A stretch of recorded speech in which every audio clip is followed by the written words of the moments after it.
I'm Terry Cooper, and I've been working in a paperless practice since 2018. And before that, I had a virtual assistant, meaning my assistant used to log in and work remotely on our files. And today, we're not going to talk about how you go about becoming a paperless practice. That could be a whole number of different seminars. But what we're going to talk about right now is some ability to get you set up to work effectively remotely, in light of the fact that many of us have had to adapt our practices and we're no longer going to the office and working on our files there. Now, there's two real ways that you can work remotely. If you don't have a paperless practice, you can take a steamer trunk to your office, load your files up, ship it back home, and carry that back and forth with your dictation on tapes or whatever. The most effective way is to do it in some electronic format, and that's what most people are trying to do. And we're going to talk about how to get that done effectively, cost efficiently. Perhaps you're going to be encouraged to move paperless after you hear this presentation, and we can have discussions about how you can effectively do that later on. And you'll hear from us, because we all have some form of paperless practice. The first step that you have to make, the first step you have to take to work remotely doesn't cost you a dime. It's changing your way of practicing if you're not already practicing in a paperless practice. Because we already receive about 95% of what we get in our office in some digital format. If you're in a paper practice, you're converting that to paper. If you're in a digital practice, you're taking that 5% and you're now converting that to digital. What you have to do if you're not used to working paperless is to think about how you handle paper and get the same sort of structure in place for your electronic documents, so they're not on your phone, partly on your laptop, partly filed in your Outlook, partly who knows where. Because you have to remember that at the end of this, when this crisis slows down and we're able to return to a more normal situation, you have to get all that material that you've been filing everywhere and get it back on your client's file. So you need to just take some time to plan that and to be effective on that. Then you need to set up your office, okay? And I travel with my little Surface. Here it's here. The screen is tiny as heck. This is good for answering emails in an airport. This is not good for running a law practice. When I'm at home, this Surface is attached to 2 monitors. More monitors, the better. If you can attach 3 monitors to your computer system, wonderful. The more monitors you have, the more effectively you can handle paper. Most laptops are designed to take at least 1 additional video display.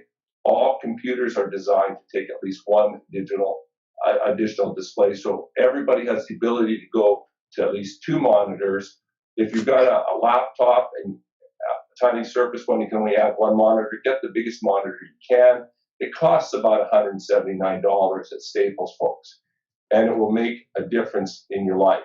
Then don't type on this tiny little keyboard here that you get with your computer. My fingers are too fat for that. Get yourself a keyboard and a mouse. It's under $100. It's more effective and it's ergonomically better. I mean, we have to be thinking about how we're going to practice, and you want to be able to finish the day without having to go to the chiropractor or the physiotherapist to get a massage. So those are really inexpensive ways of sort of starting to set up your office. Then you have to talk about how we're going to move our files back and forth. And there's a number of ways to do it. Some people might be using one of these iBooks to move their files back and forth. Some people might be using one of these Passport devices, or some of you might be using one of these thumb drives. The thumb drives are interesting because you can get them with incredible storage capacity, and they're tiny, so they're easy to transport. and easy to lose. So however you're transporting your documents back and forth, if you're doing a physical transport, then you need to remember that you have what you're carrying back and forth is your client's confidential information. So you've got to keep that secure somehow. So you have to encrypt it, because if you're carrying a little thumb drive like this back and forth, you're going to lose it. Chances are you're going to lose one of these documents, so one of these devices. So you want to make sure it's encrypted. You want to make sure your phone's encrypted. If you're carrying on business on your phone, you want to make sure your laptop's encrypted. And you don't want to leave your laptop in your car when you go into the grocery store on the way home from work to do some shopping, because someone's going to see that laptop and steal it. I have to give some advice to an accountant who had that problem, and he was trying to figure out what his professional responsibilities were, how he was going to contact all of his clients about his missing laptop, and did he have insurance to cover it, things like that. The Law Society has rules. Let's not have to worry about finding out what our obligations are and whether we have enough insurance to cover it. Let's keep the data secure. And one of the things you might want to be doing is thinking about, can I keep it secure in the cloud? And there's some really interesting options out there. Most of us use some form of a Microsoft suite of productivity products, Word, Excel, that kind of thing, Outlook. You can subscribe to Microsoft Office for Business. It costs $17 US. It's about $25 a month Canadian for an annual subscription. It comes with all that software, and it also comes with other applications such as TeamViewer and OneDrive and SharePoint. So you can actually use OneDrive or SharePoint. SharePoint's sort of OneDrive on steroids, and load your documents up to the cloud and download it back to your laptop when you're at home. One of the advantages of an online storage is you don't have to worry about backup, because it doesn't matter how new your laptop is, you're going to have to make sure that you backed up it, because trust me, I've been doing computer stuff for decades, and the hard drives crash when you least expect it. So the last thing you want to have happen to you is, while you're trying to figure out how to work remotely, deal with your clients, communicate with your clients, figure out, okay, how do I recover a drive that's crashed when all the tech stores are either overworked or shut down or whatever. So if you're not storing in the cloud, where the cloud is backing up for you, you need to be making backups. I believe in full backups, and I believe in backups and backups, because we've experienced interesting problems in the past. Interesting problems are expensive problems. The other thing you need to do is you have to figure out, okay, how am I going to convert the paper that I do get into digital? I have here on my conference table a thing called a ScanSnap. It's made by Fujitsu. It's under $600 at Staples. It connects by Wi-Fi to up to 5 different devices. 50-page automatic sheet feeder, converts it to PDF if you want, and can email it or load it up to Drive, and does optical character recognition. We have one of these with every one of our assistants. It's just a lifesaver. That's a great thing to have. So if you don't have a scanner at home, I'd recommend this kind of a scanner. When I last checked, Staples still had them in inventory. So under $600, and you can convert all kinds of documents to digital. You're going to be sending stuff out to your clients, and now they're going to have to get that back to you. And they may have a scanner, they may not have a scanner, they probably have a phone. I really don't like it when my client sends me back pictures of the document that he or she has signed. So what we do in our office, there's all kinds of scanning apps you can get also, but there's one that is from Microsoft. It's called Office Lens. And so what we do is we just send to the clients a link to that the Android Google Play Store. They can download the app for free, or to the iPhone Apple Store, and they can download it for free. And then they can take the pictures. And the thing I like about it is if it's a 5-page document, it assembles it into 5 pages, and they email it back to me. It's kind of neat. There may be other applications out there. Brian and Deborah will tell us what they might use, but I like it because it's from Microsoft. And so that's just a really easy way of getting documents back from your client. With Microsoft, we're on Zoom right now. There's all kinds of video conferencing products out there. Microsoft has a product that's called Teams. Microsoft also owns Skype, so when you have the Microsoft suite for business, you get Teams. And so just like we've sent out invitations for people to join us, you can have voice conferences with clients over Teams. You can have video conferences with clients over Teams.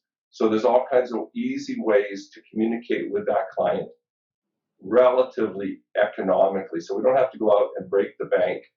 There are lots of solutions to set up a remote practice, because our office has everybody working remotely. We've got massive servers and all that kind of stuff, but we were set up before. Right now, if you're looking for a way to practice for under $1,000, you can achieve it.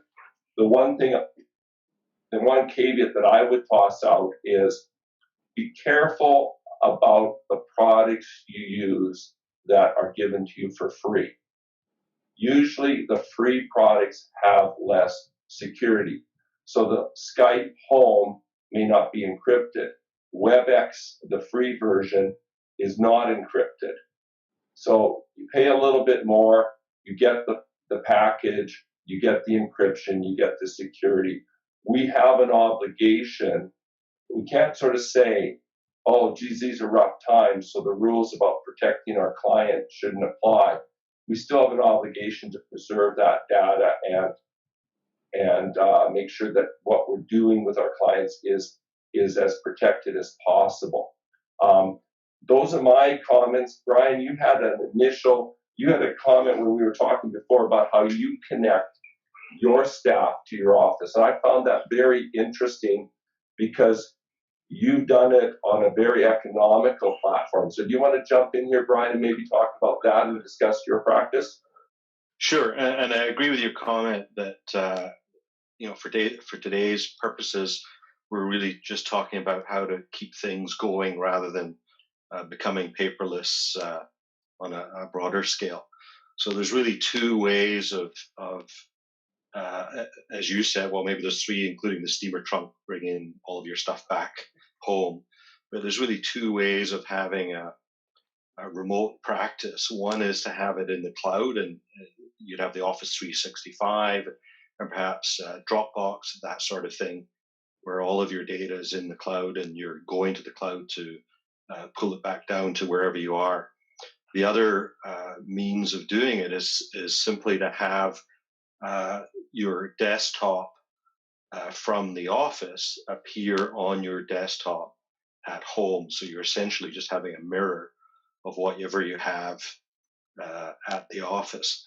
And the simplest way of doing that, the way I do it, whether I'm on my laptop anywhere in the world or sitting at home, is I use a product called Splashtop. And I'm just going to share I have 3 screens at home, and again, I would echo the comment about having additional screens. To the extent that you can have a second screen or even a third screen, it makes life much easier. One of the things I've tried to do as well is there was a discussion about having a good keyboard and mouse. I've brought the same keyboard and mouse home, so I have a duplicate basically set up at home as I do at the office. So the look and feel of it is exactly the same. So at the office, I have 3 screens. At home, I have 3 screens with the exact same keyboard and mouse. So for me, when I'm working at home, it feels no different from when I'm working at the office. So right now I'm sharing one of my screens that has the Splashtop business product displayed.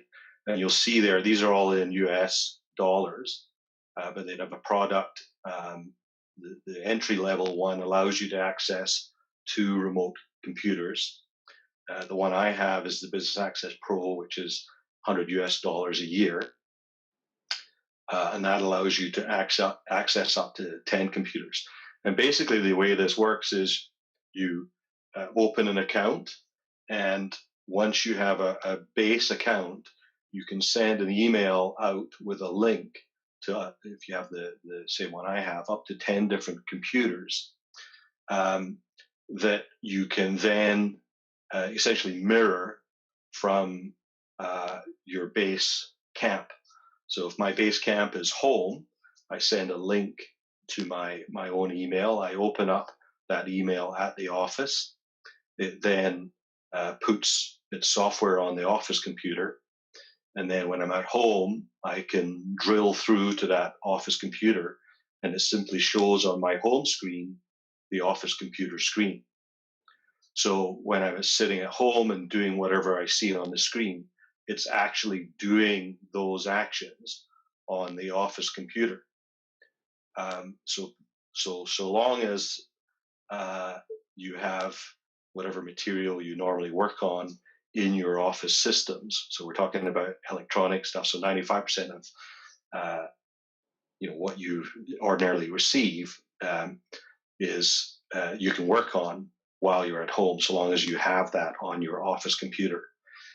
Similarly, for my 2 assistants, all I did was I gave each of them access to their own computers at the office. So both my assistants brought in their Macintosh laptops, and I think it was about $18, perhaps $20 US to again get the link to their office computer available on their laptops. And it took all of maybe 4 or 5 minutes to set that up. And then they are now able at home to drill through to their office computer only. And their office computer will appear on their laptop. And both my assistants have 3 screens at the office. And this software allows them to flip between each of those screens if they so desire. And if they had a second screen at home, they could plug the laptop into that, and then they'd have 2 of the 3 screens that they have at the office. So that I think is the simplest way of emulating what you have on your office computer at home or on your laptop, wherever you are. If you want to do a paperless office, that's a whole other discussion. And anyway, those would be my thoughts on the quickest way to get access, Terry.